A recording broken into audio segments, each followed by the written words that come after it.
Hello everyone, welcome to my channel. I hope everyone is having a wonderful day. Before starting the video, please go ahead and hit the subscribe button and give this video. General Hospital Recap. Cyrus targets Elizabeth. After saying too much to Lulu, Cyrus appears to target his next victim. Plus, Jenz gets alarming news. Today on General Hospital, Nana approaches Carly with a deal to work together to break up Drew and Willow. Anne agrees to help Jordan spy on Jenz, and Jenz makes an interesting offer to Drew. All products and services featured are independently chosen by editors. However, Soaps.com may receive a commission on orders placed through its retail links, and the retailer may receive certain auditable data for accounting purposes. At the hospital, Carly drops by to get advice from Lucas.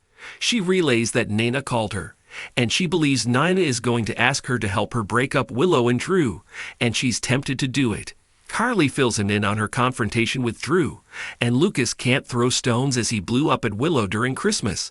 Lucas says his blow did nothing but allow Drew to sweep in and save Willow, and Carly is sure her actions didn't help much either. Lucas thinks if her goal is to stop escalating the conflict with Willow and Drew, working with Nina won't do that. Willow welcomes Liz back to work, as does Portia. However, Portia says they need to speak before her shift. Portia and Liz step into Portia's office, and Portia tells her she never thought she was guilty of harming patients and that she was just following protocol by suspending her. Liz asks what the status of the investigation is. Portia has nothing new to tell her, as the police have taken over. However, there were no other deaths by digitalists other than the 3 known patients: Sam, Dex, and the elderly woman last fall. She just hopes the police can stop this killer before they strike again. Later, Lucas asks Willow to put a rush on some labs for him. He also apologizes to her for the way he judged her the last time he saw her. He also tells her that he's here for her and the kids, and there are no strings attached if they need anything. She thanks him and leaves to take care of the labs. Liz calls her friend Gail at Turning Woods and thanks her again for all her help. After Gail hangs up, Cyrus shows up to visit Mrs. Brown. Gail tells Cyrus that unfortunately, he can't see any patients until he talks to Director Ferner. Ferner meets with Cyrus and explains he can no longer visit patients, as they had to take the mayor's complaint about his visiting Lulu when he had no right to seriously. He has also heard he's been barred from visiting patients at General Hospital. Cyrus overheard the nurse talking to Elizabeth earlier, and asks if she is the source of these lies about him. He fumes these patients need him, but Ferner says they'll have to do without him. More. Did Cyrus kill Austin? Laura meets with Lulu at Bobby's. Lulu says she spoke to Jack, who confirmed that Valentin appeared in Germany but escaped before he could be tracked. Lulu believes there may be another way to find her daughter than the WSB. Lulu explains she is following famous equestrians on social media to see if Charlotte is using a fake account to follow them, and she's looking into the best stables in Europe, as Valentin could be letting her take lessons. Laura says this is a solid lead. Laura then gets a call and tells Lulu she has to go to try and meet with Drew. She tells Lulu she's proud of her. Later, Cyrus appears and tells Lulu how glad he is to see her out and healthy.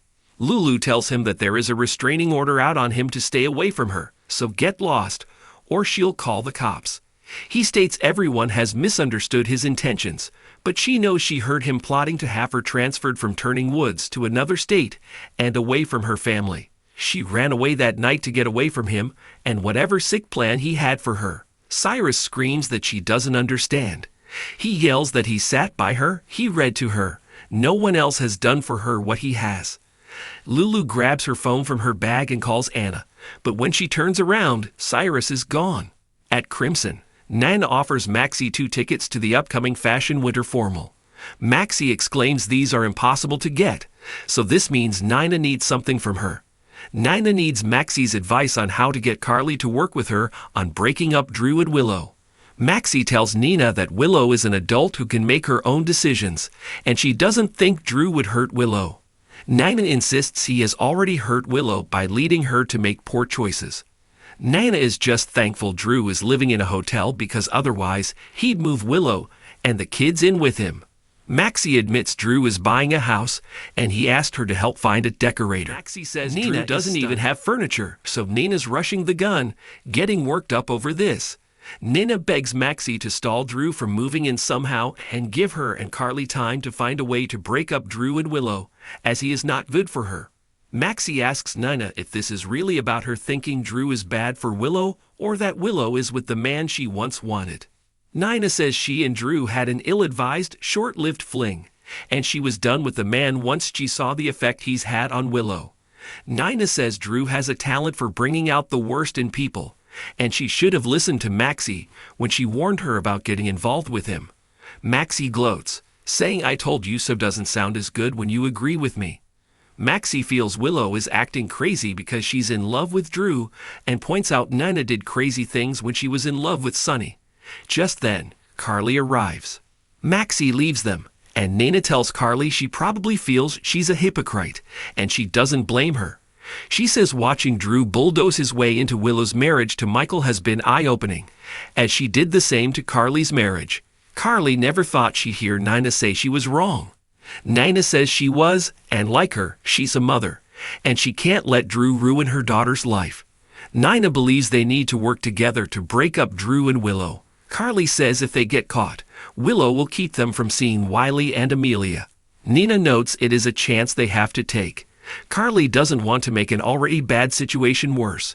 Nina reveals Drew is planning on moving Willow and the kids in with him, so how does she feel now? Nina says like it or not, they are connected as Amelia and Wiley's grandparents. Carly asks what she thinks they should do. Nina tells Carly she can get them access to Drew's new house, so will she help her do whatever it takes to protect their grandchildren? More. That juicy Laura Wright rumor. Maxie goes to the hospital and finds Willow. She tells her that James has been bugging her to have a playdate with Wiley. Willow says she'd love that. Maxie knows she and the kids moved back in with Nina and asks how she's doing. Willow says she's one of the few people to ask her how she's doing instead of questioning or judging her. She has realized how lonely she's been. Maxie suggests they have the playdate at her place as she has a big backyard. Willow thinks she should start looking for a similar place of her own. Maxie keeps quiet. Liz talks to Lucas about Cyrus and says she and Lucky are getting close to finding proof he's guilty. Lucas warns her that Cyrus has already been tipped off that they are onto him, thanks to Joss. Liz says he needs to keep Joss away from Cyrus as if he feels he's cornered, and he'll only get more dangerous. Suddenly, Cyrus appears in the distance, sees Liz talking with Lucas, and recalls his disturbed Bible at his place. Jenz meets with Drew for breakfast at Cafe Cherie. He explains he's a shipper, and the planned esplanade drew him to this town. Drew explains it's been held up due to environmental issues. Jenz wonders if Sonny has something to do with this delay. Drew assures Jenz he doesn't. Jenz suggests Pier 55 might be a new place for the esplanade.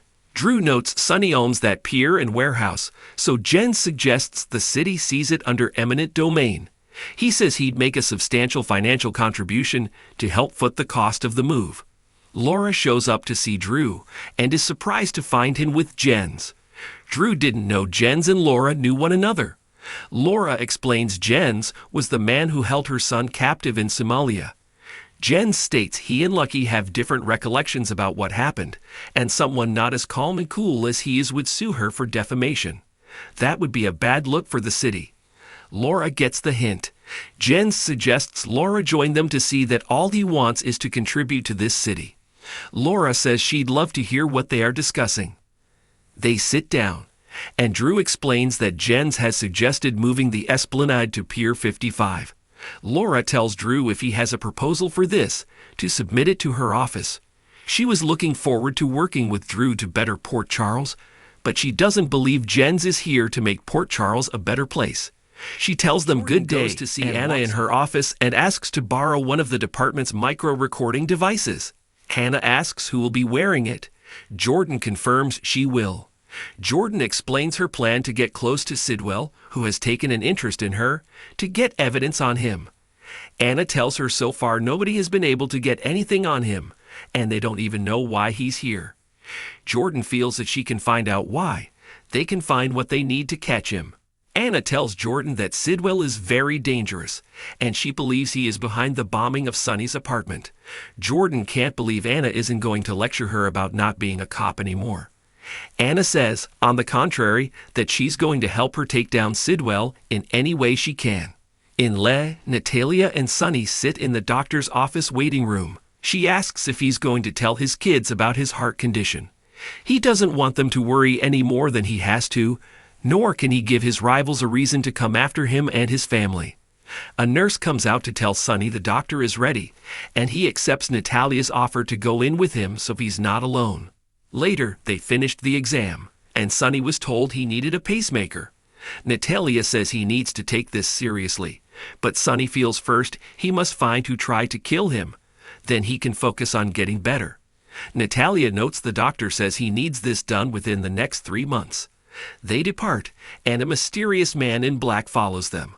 It's Jenz stooge who tried to kill Azayet in the hospital. Back in Port Charles at the cafe, Jenz makes his case to Drew, who says Jenz has given him a lot to think about. Drew leaves, and the stooge calls Jenz to report. He says he followed Natalia to a cardiologist in LA. Jenz is shocked she's seeing a cardiologist. The stooge says it's not her. It's the guy she's with, Sonny Corinthos. Across town, Lulu rushes into Anna's office and says she just had an encounter with Cyrus. She explains Cyrus ran his mouth and said he spent a lot of time with her while she was in her coma, which freaked her out. She relays he said, "No one has done as much for you as I have." She asks what that means. What does this sicko have planned for her? On the next General Hospital, at a playground, Christina asks Ava, "I'm sorry, where do you think you are going?" Joss offers someone an apology. Rick warns Liz about a dangerous man. Martin meets with Willow and asks if she really wants a divorce. Felicia and Cody appear to have lured Sasha to the Port Charles Grill. She says, "Forgive me for giving whatever this is a hard pass." Jason asks Tracy why she believed anything Drew had to say. Carly asks Nina, "How far are you willing to go to get Drew out of the picture?" Watch GH on Hulu $7.99. Bye now.